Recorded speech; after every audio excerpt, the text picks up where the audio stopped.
Hello, my name is Kevin Tudor, and I'm one of the three hosts of Almost Major, a film podcast dissecting many major indie studios and the films they release. Every week, myself, Charlie Nash, and Bryden Doyle discuss overlooked, forgotten, or bona fide classic indie films via studio-specific miniseries. We've previously covered numerous films from Artisan Entertainment, Lionsgate Films, and New Line Cinema. Titles including The Blair Witch Project, American Psycho, Dogville, But I'm a Cheerleader, Saw, Requiem for a Dream, and Ringmaster, you know, the Jerry Springer film.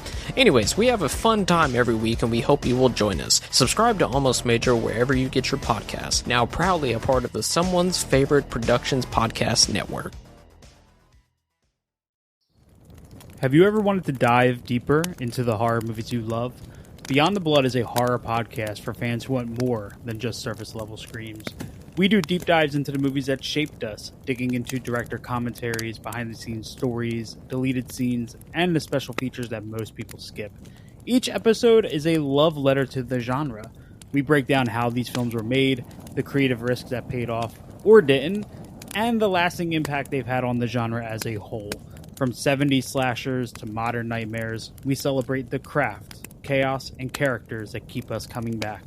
If you're the kind of fan who rewatches movies with the commentary on, or you simply grew up in the video store horror aisle, the Beyond the Blood podcast was made for you. New episodes every single week. Subscribe, and let's dig deep. Welcome to the Beyond the Blood podcast. Hello, this is Chris Haskell from They Live by Film. For those that don't know us, Adam, Zach, and I, we built a podcast over the last 2 years that's a combination of film discussion from three very different perspectives, as well as industry interviews with the leaders in boutique Blu-ray and 4K community. We started with Dev Crocodile, but over time we've been lucky enough to speak with Arrow Video, Severin, Mondo Macabro, Vinegar Syndrome, Radiance, Indicator, most of the OCN partner labels. It's been a blast. You can find us wherever you podcast, and also actually recently as part of Someone's Favorite Production podcast network. We hope to see you online.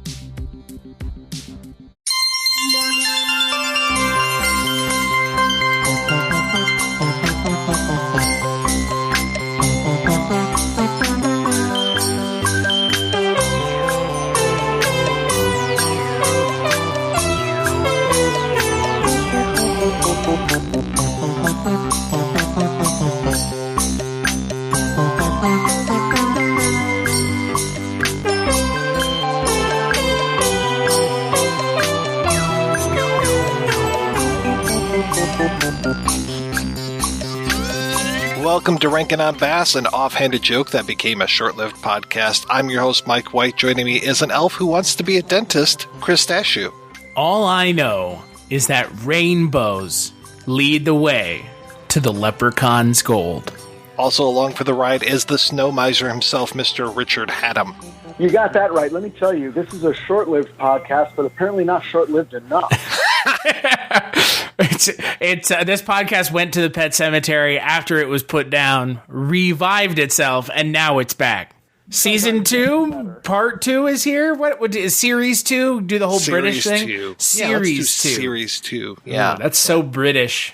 Well, even though this is as American as it gets. Yeah, we could call it Cycle 2 because it's very America's Next Top Model.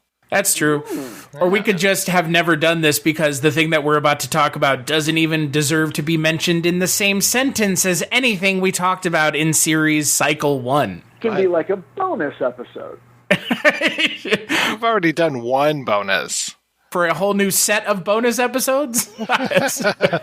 Richard, do you know how bonuses work? No. Wait, did you say bonus? Yeah, right. On this podcast, we discuss the works of Arthur Rankin Jr. and Jules Bass, specifically some of their stop-motion and animated work. And on this episode, we're talking about the one St. Patrick's Day special that's in the Rankin and Bass catalog, The Leprechaun's Christmas Gold, kind of trying to bridge that gap with Christmas here. Yes, we've already seen the groundhog as the storyteller in the Jack Frost world, so now we're just skipping ahead to March and talking about Leprechauns and a special from 1981, hosted by, narrated by, starring, I guess, Art Carney as Blarney Kilakilarney. This It is. It's ridiculous. Special reminds me of Inception because there's stories and then there's stories within stories. And Kilakilarney is our narrator, but he's also the star, and he tells like stories that go into his past and other people's past. It's wild. But yeah, this is our Leprechaun thing. He tells a story about himself telling a story. Mm-hmm. That's what we're dealing with. We have to go deeper. I want to go into the version of this story where it's Dinty Doyle telling the story about when he was on the island while being told stories by Blarney Kilakilarney, who's telling stories about himself when he was a child or an adult, telling stories to other people. And this is 24 merciful minutes. Thank God. There were so many framing devices that they forgot to conclude. Yes. 2 of them. It's like, yeah. It's very much the beginning of Aladdin where you have the guy telling the story and you never come back to the storyteller at the end of Aladdin.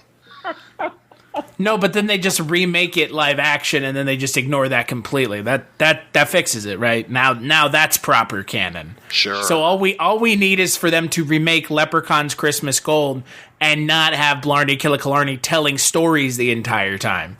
Because on top of everything else, he's not even a particularly interesting character. He is the stereotypical definition of a leprechaun. And if you've seen a leprechaun ever, a picture of it, not in real life, you would understand that this is exactly the character, and he's about as boring a character as humanly imaginable. Well, but we do learn 2 things. We learn that leprechauns are divided into 2 kinds. The kinds that dig gold and the kinds that make shoes. So are they just elves?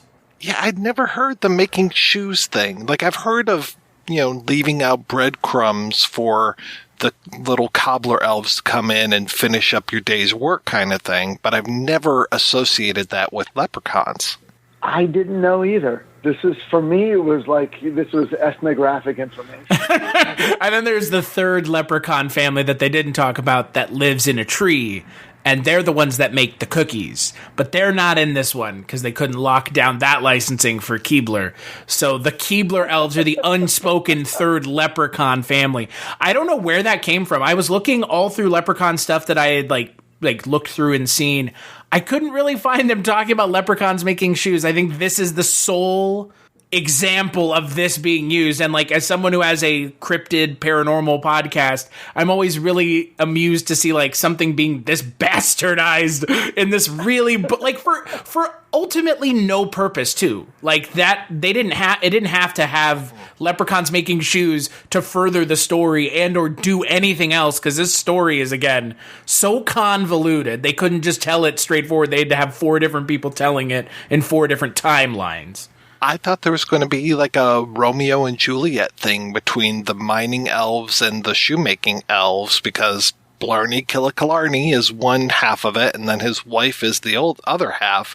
And I thought for sure there was going to be some sort of, you mining elves don't understand, or like, there's some sort of trickery that happens because of the old hag / banshee. They're really just trying to hit every Irish stereotype thing that we can do. But to your point, Chris, I had never seen leprechauns associated with shoemaking, unless they make those funny shoes that you see like the leprechauns wear. They kind of look like pilgrim shoes. Maybe that's like their specialty. I mean, like you said, Mike, there is every single leprechaun stereotype in here, or Irish stereotype, including a character whose name we haven't even mentioned it yet is Dinty Doyle, second most Irish name in this special. But then you have the Lord of the Leprechauns is what he's credited as on the Christmas specials wiki, but I believe that's supposed to be St. Patrick, right?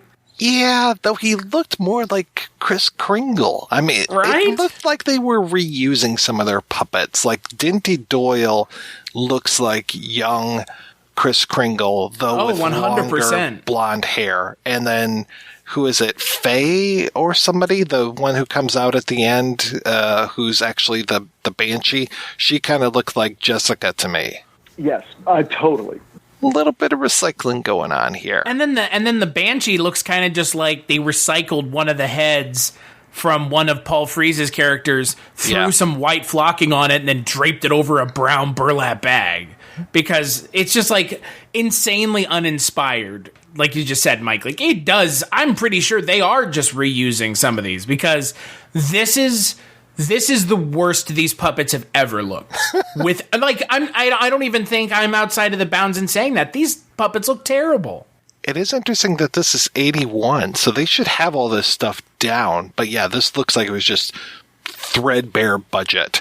And then at 24 minutes, I'm like, this can't have been a half an hour special. Did they pair this up with something else? Well, did it run as a Christmas special or like? It was a Christmas special. It ran on the 23rd of December in 81. Huh.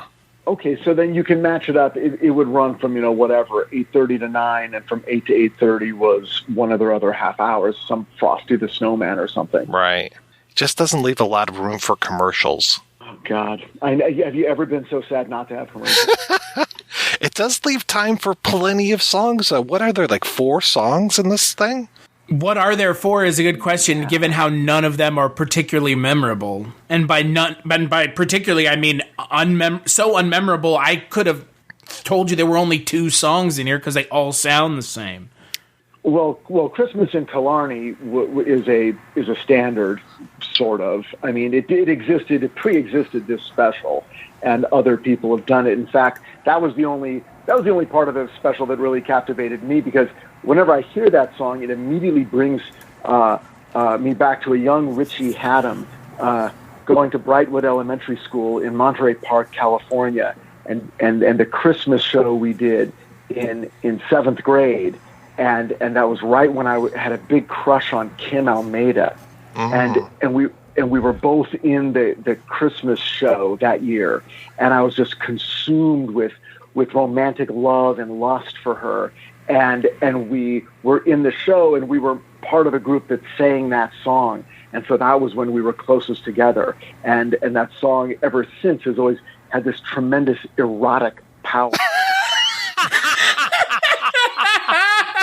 What? So Richard was full mast while watching part of the Leprechauns Christmas. Let's just say there was snow in Killarney on Christmas, but it wasn't the kind of snow that falls from the sky, folks.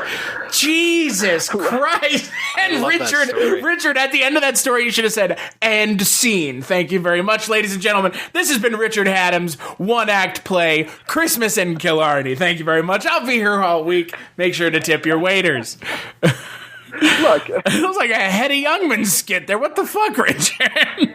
I had no control over what was happening at the time. It's like in Clockwork Orange, they show them the movies, they play the music, and that's connected forever. It's stuck. It's just stuck.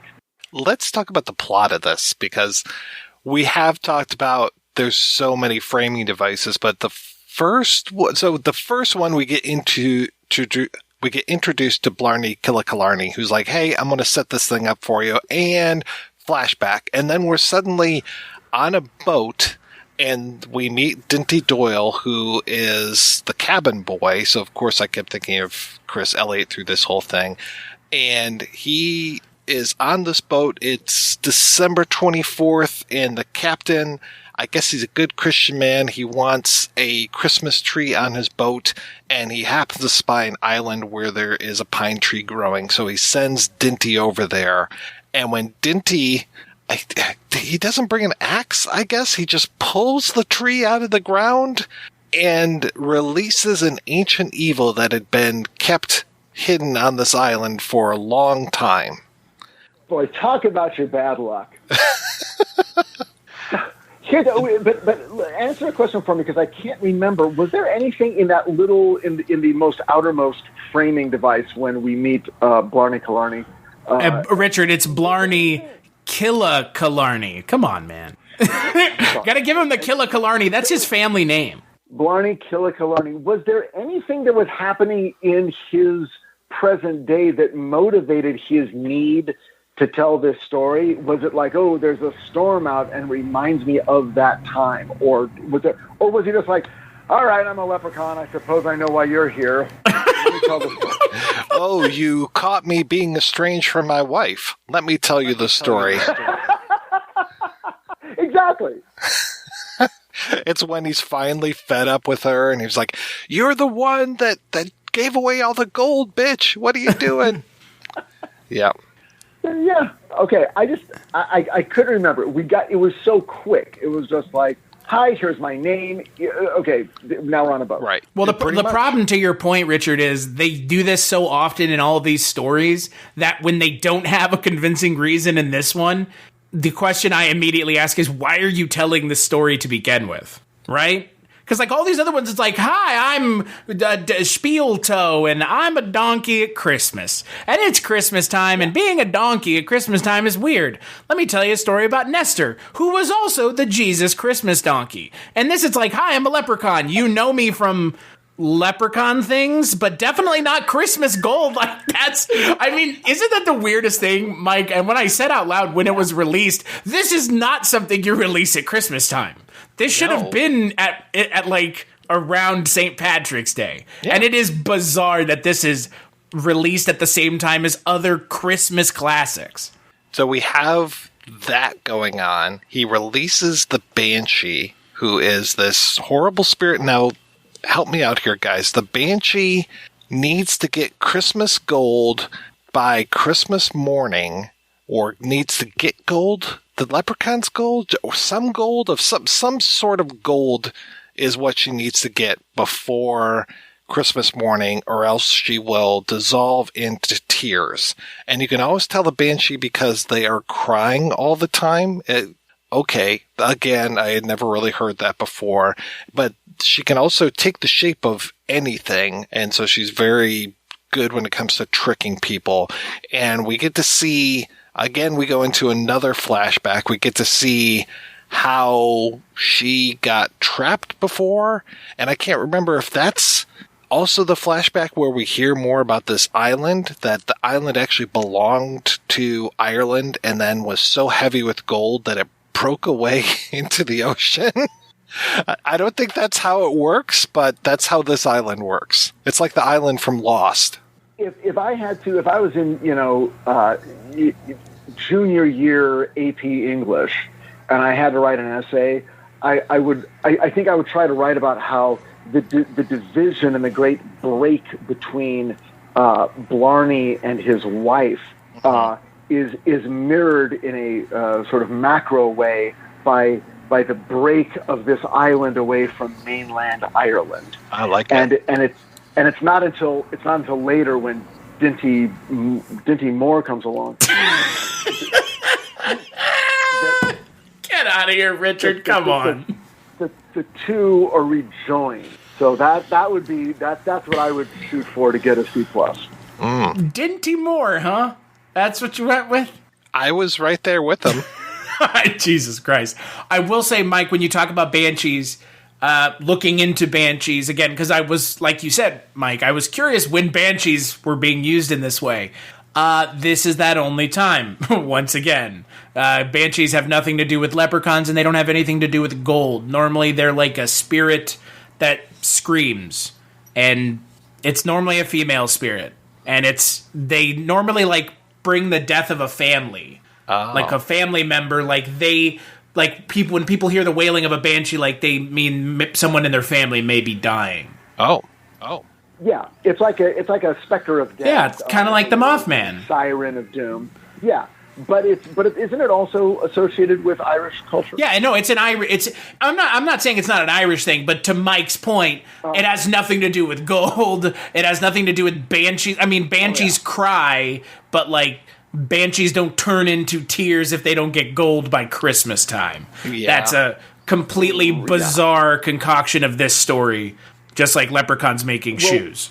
Yeah, this felt it's like they really were stretching to sort of marry these two things together and make the coming of Christmas feel like something we're anticipating one way or the other. But the character of the Banshee is so tragic and so, like, in a way, it's like, oh, just give us some gold for God's sake. You know, what is it going to cost you? What are they doing with this gold anyway? They're burying, they're like digging it up and then burying it. Right. Again. Spend it. I mean, it's like, just give it to her and shut her up, and it's once a year, and it's Christmas. For God. Well, that's because and Mike, you can attest to this. The leprechauns in this are treated less like leprechauns and more like dwarves. That's like, they're treated like dwarves of, like, Tolkien, where it's like, we're just going to dig up the gold and bury it underground.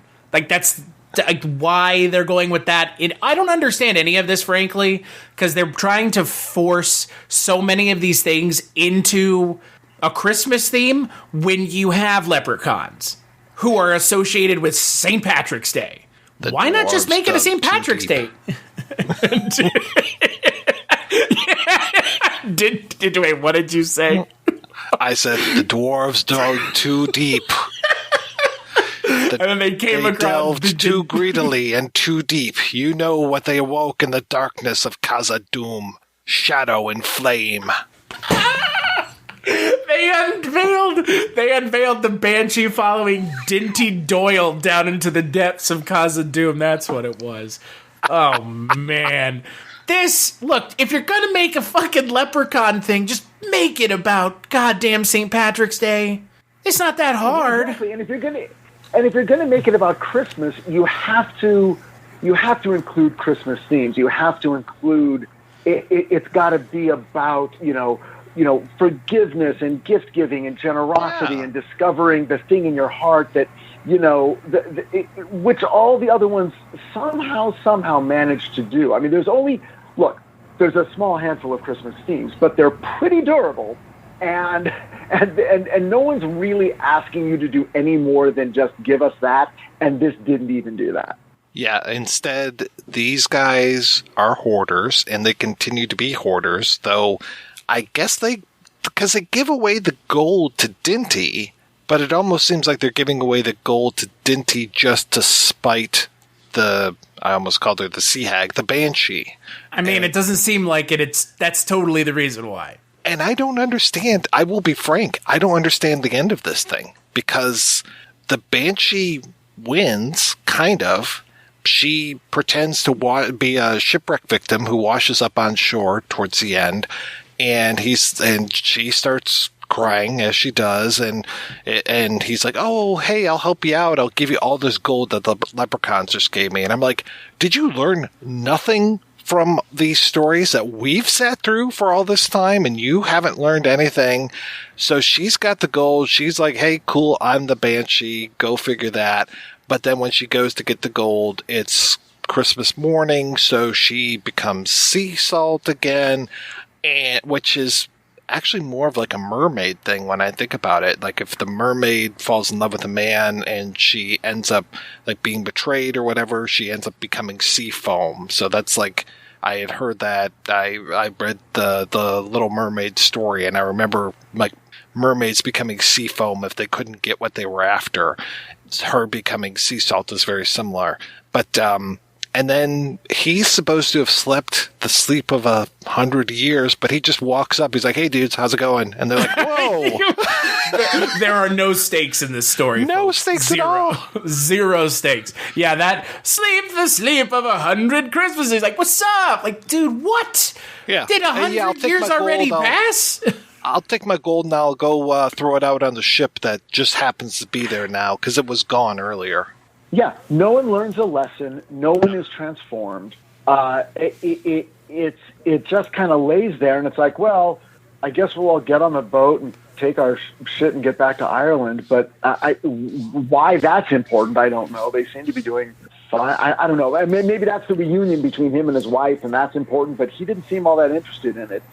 He didn't state that. It's like, oh my God, you've got a ship. Please take me back to my wife. Well, he was trying to get a Christmas tree. That's why he was there. It was just trying to get a Christmas tree, right? And he went and dug that Christmas tree up. And then he came back with so much gold that he could have 1,000 Christmas trees. Who cares? Old Ginty didn't even get a girl. Like he didn't. Did he? And nothing really happened for him.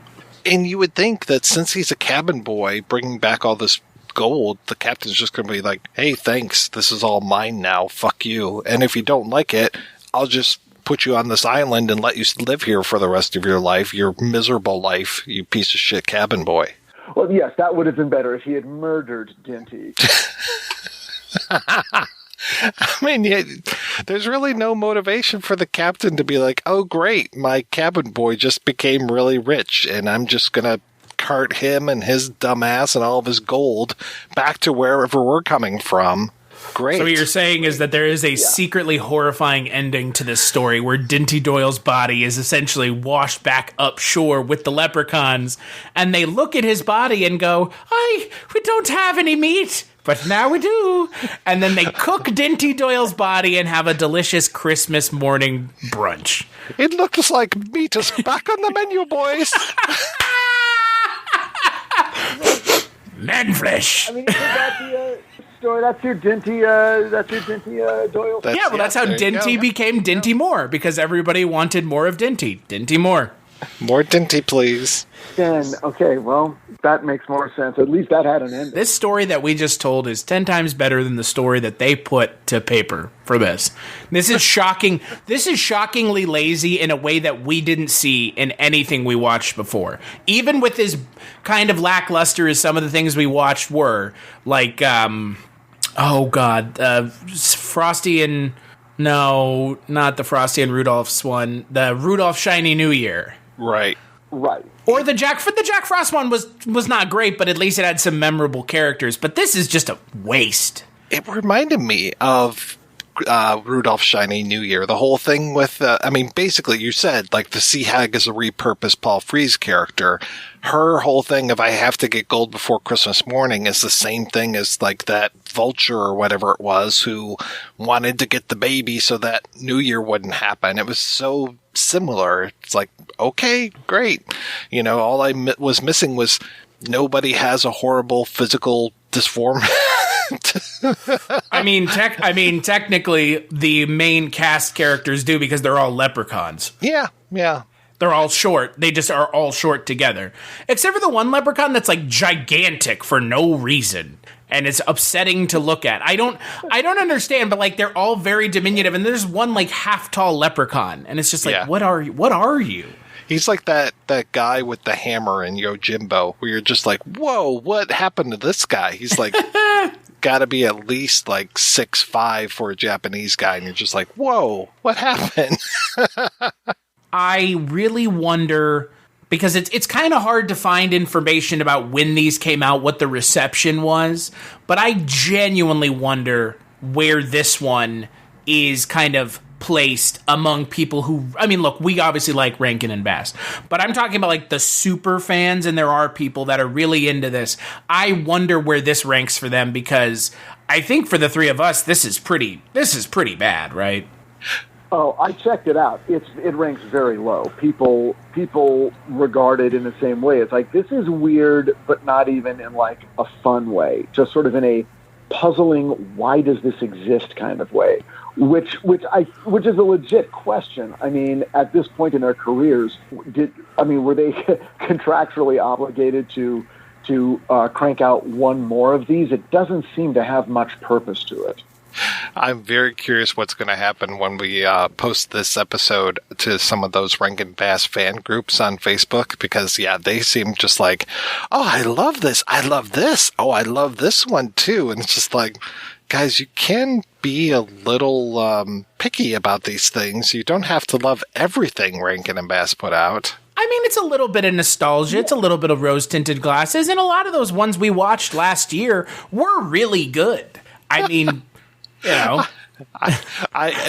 we're talking about this, I am looking at a picture from the Leprechaun's Christmas Gold that was posted yesterday at 12:55 p.m. on the Rankin Bass Enterprises page.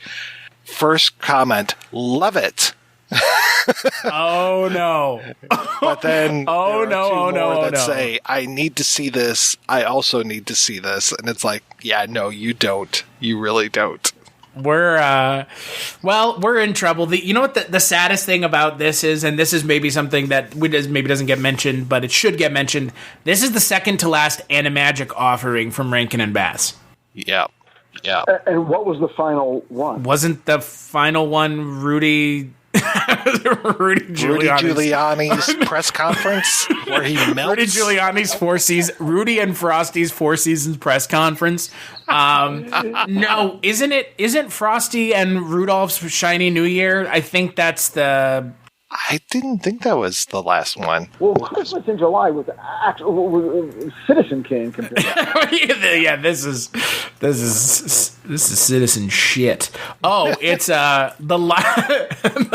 it's the life and adventures of Santa Claus, right, which is fucked in the head. Oh my god! Did you watch it too, Mike? No, I remember you telling me about it. Oh fucking Christ! Yeah. So the final one is a weird like adaptation of L. Frank Baum's The Life and Adventures of Santa Claus, but it feels unlike anything else. There's like weird troll creatures, and then there's like a high council of random characters, and it's so weird.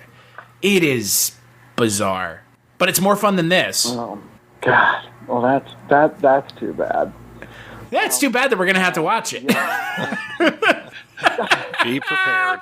I mean, Richard, I don't know. You think you're gonna escape watching this? It's we've committed to chronicling Rankin and Bass to its extent that we can, given the amount of things that they have, and this is the last thing, Richard. Dang. All right. Well, look, I will say when I jumped on this train, I did not know how many stops. Okay. You didn't think it was going to stop in Christmas Leprechaun Town? I did not. Yeah, well, did not. To be fair, I'm not sure any of us realized it either. This is real bad. I'm sorry. Bottom of the barrel. You got to look. There have to be bad ones so that we can love the good ones, and then have something on either side to reference when we discuss all those that fall in the middle. So I think we have to be allowed to dislike some of it. Yeah, it just feels like such a weird missed opportunity to steer into Leprechauns at Christmas time when it's not like they wouldn't make other seasons. I mean, they made Peter Cottontail. They made 2 Easter specials. 3. Okay, 3. So why not just do one for... I mean, because here's the thing, right? The crazy thing about all of this is, if this had been good, it may have actually been its own successful story, a weird anomaly like the Easter things. The Easter ones may be good, I don't know.